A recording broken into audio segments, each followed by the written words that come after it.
U19 உலக மகளிர் T20 கோப்பையை தொடர்ந்து இரண்டாவது முறையாக வென்றது இந்திய கிரிக்கெட் அணி. கோலாலம்பூரில் நடைபெற்ற இறுதிப் போட்டியில் தென்னாப்பிரிக்கா அணியை வீழ்த்தி சாம்பியன் பட்டம் வென்று அசத்தல்.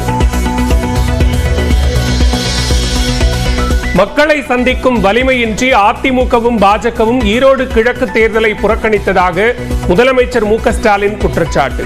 நேரடியாக எதிர்க்க துணிவின்றி சில உதிரிகளை தூண்டிவிட்டு மறைமுக யுத்தம் நடத்துவதாகவும் விமர்சனம்.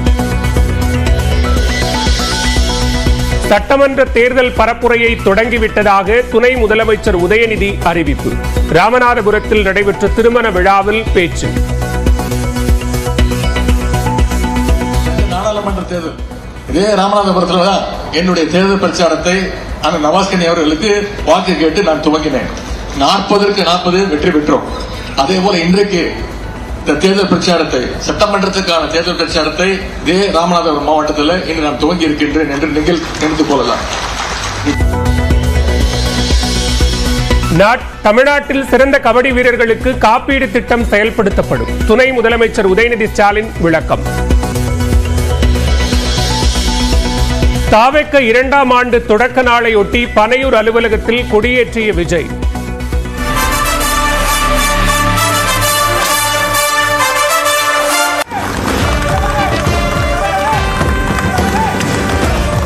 பெரியார் உள்ளிட்ட 5 பேரின் சிலைகளை திறந்து வைத்து மரியாதை செலுத்திய விஜய்.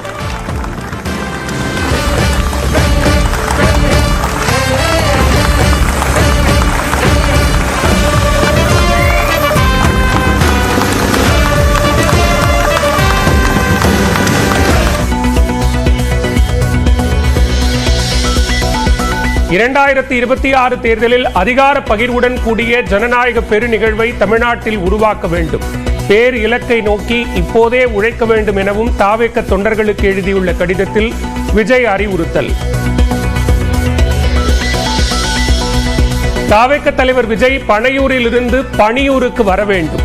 திமுக கூட்டணியில் திருமாவளவன் தொடர்ந்து இருப்பாரா என்று தெரியவில்லை எனவும் சென்னையில் பாஜக மூத்த தலைவர் தமிழிசை பேட்டி. தான் எந்த கட்சியையும் சாராதவன் என ECR கார் துரத்தல் வழக்கில் கைதான சந்துரு விளக்கம். தனது குடும்பத்தினரே அதிமுகவை சேர்ந்தவர்கள் என்றும் வீடியோ வெளியிட்டார். சுத்தி பார்த்துட்டு அகைன் திருப்பி நாங்க 1008 வந்து என்னோட காரை அங்கிருந்து பிக் பண்ணிட்டு நேரா ECR வந்தோம். நடிகர் மோகன் பாபு மற்றும் அவரது மகன் இடையிலான சண்டையில் சமாதானம் செய்கிறாரா ரஜினிகாந்த்? மோகன் பாபுவின் பல்கலைக்கழகத்தில் தங்கியிருக்கும் ரஜினி. கோவை அருகே ரேக்லாரேஸ் பாதையை மாட்டு வண்டியில் சென்று பார்த்த நடிகை ராதிகா.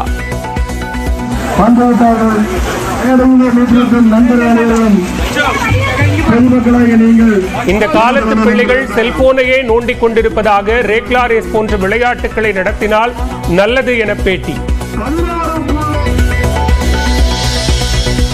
ஈரோடு கிழக்கில் நாளை பரப்புரை ஓய உள்ள நிலையில் திமுக வேட்பாளர் சந்திரகுமார் தீவிர பரப்புரை. நாம் தமிழர் வேட்பாளர் சீதாலட்சுமியும் இறுதிக்கட்ட வாக்கு சேகரிப்பு. ஈரோடு கிழக்கில் நாம் தமிழர் தந்தை பெரியார் திராவிடர் கழகத்தினர் இடையே மோதல். சீமான் பற்றி அவதூறாக அச்சிட்டதாக நாம் தமிழர் கட்சியினர் குற்றச்சாட்டு. ஈரோட்டுக்கு பெரியார் செய்த சாதனைகளை தான் துண்டறிக்கையாக வெளியிட்டதாக கு ராமகிருஷ்ணன் விளக்கம். உதகை அருகே எடக்காடு பகுதியில் புலி நடமாட்டம் உள்ளதாக பரவும் புகைப்படம் போலி. வனத்துறையினர் விளக்கம். இந்தியா இங்கிலாந்து போட்டி தொடர்பாக ஆன்லைன் பெட்டிங்கில் பணத்தை இழந்தவர் தற்கொலை. ஆன்லைன் ரம்மி மூலமாகவும் மொத்தம் 75 லட்சம் ரூபாயை இழந்ததாக தகவல். கனடா மெக்சிகோவில் இருந்து இறக்குமதி செய்யப்படும் பொருட்களுக்கு 25% வரி. சீன பொருட்களுக்கு 10% வரி விதிக்கப்படும் என அமெரிக்க அதிபர் டொனால்ட் ட்ரம்ப் அறிவிப்பு. அமெரிக்க பொருட்கள் மீது 25% வரி விதிக்கப்படும் என கனடா பிரதமர் ஜஸ்டின் ட்ரூடோ அறிவிப்பு. வரி மற்றும் வரியல்லா நடவடிக்கைகள் எடுக்கப்படும் என மெக்சிகோ அதிபரும் எச்சரிக்கை. ஆண்டு வருமானம் 4 லட்சம் ரூபாய்க்கு மேல் இருந்தால் வருமான வரி கணக்கு தாக்கல் அவசியம். 12 லட்சம் ரூபாய் வரை வரி கிடையாது என்ற நிலையில் நிபுணர்கள் விளக்கம்.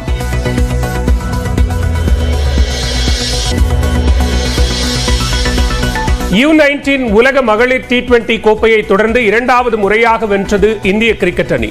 கோலாலம்பூரில் நடைபெற்ற இறுதிப் போட்டியில் தென்னாப்பிரிக்கா அணியை வீழ்த்தி சாம்பியன் பட்டம் வென்று அசத்தல். மக்களை சந்திக்கும் வலிமையின்றி அதிமுகவும் பாஜகவும் ஈரோடு கிழக்கு தேர்தலை புறக்கணித்ததாக முதலமைச்சர் மு க ஸ்டாலின் குற்றச்சாட்டு.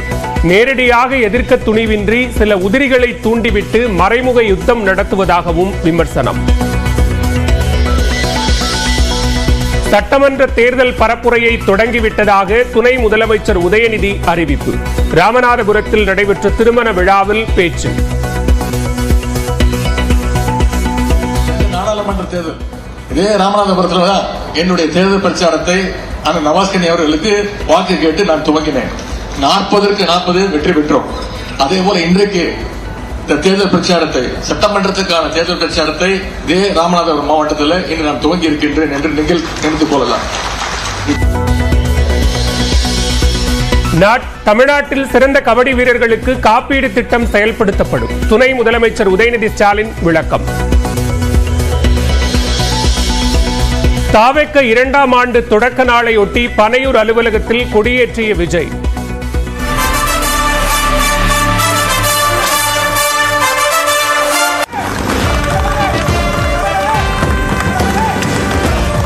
பெரியார் உள்ளிட்ட 5 பேரின் சிலைகளை திறந்து வைத்து மரியாதை செலுத்திய விஜய்.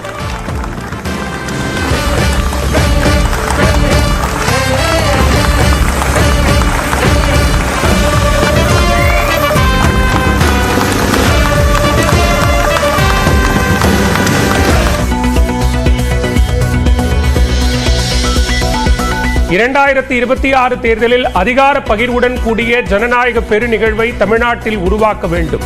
பேர் இலக்கை நோக்கி இப்போதே உழைக்க வேண்டும் எனவும் தாவேக்க தொண்டர்களுக்கு எழுதியுள்ள கடிதத்தில் விஜய் அறிவுறுத்தல்.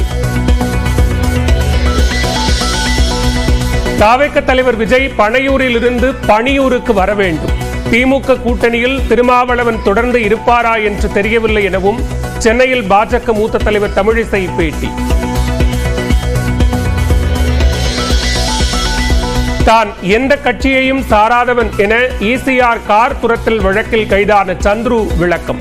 தனது குடும்பத்தினரே அதிமுகவை சேர்ந்தவர்கள் என்றும் வீடியோ வெளியிட்டார்.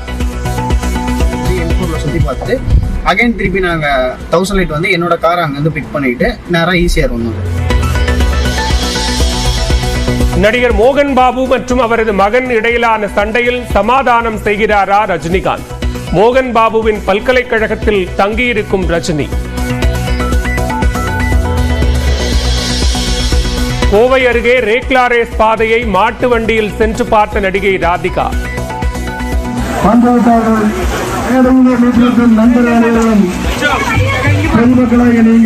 இந்த காலத்து பிள்ளைகள் செல்போனையே நோண்டிக் கொண்டிருப்பதாக ரேக்லா ரேஸ் போன்ற விளையாட்டுகளை நடத்தினால் நல்லது என பேட்டி. ஈரோடு கிழக்கில் நாளை பரப்புரை ஓய உள்ள நிலையில் திமுக வேட்பாளர் சந்திரகுமார் தீவிர பரப்புரை. நாம் தமிழர் வேட்பாளர் சீதாலட்சுமியும் இறுதிக்கட்ட வாக்கு சேகரிப்பு.